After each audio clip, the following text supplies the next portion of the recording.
This video is about these Melnor sprinkler timers, and these are about 60 bucks at Lowe's if you get the 4-way like the one I got here. But anyway, I've been through 3 of these in the last 3 years because in my experience the screen fades before a year's even up and you can't read it, so you got to get a new one, which really pisses me off after spending that much money on it. So anyway, this had been lying in the dirt for several years. My new one had just started fading, and I decided to take it apart and see how it worked.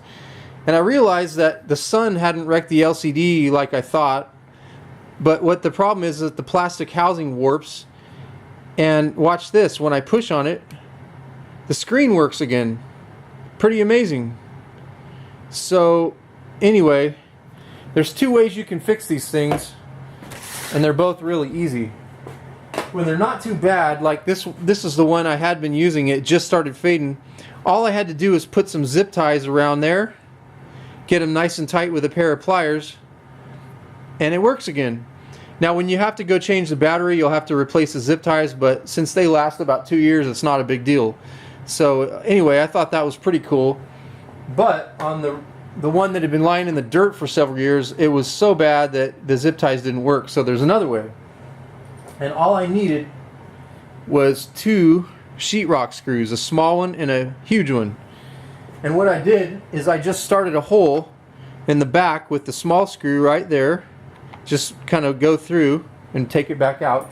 Now you're not going to hit any electronics if you do this. I took it apart and there's kind of like a false, this is a false back.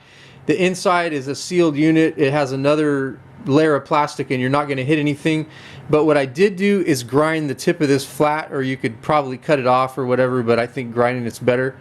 Anyway, that way it won't go through the next layer. But it's real easy. All you do is you put this in the hole, and I'm going to do this off camera here, and you just tighten it until your screen comes back up. So give me 1 sec here. Okay, so as you start to hit the back, you'll notice the screen kind of starts to work, and then it's like almost there. And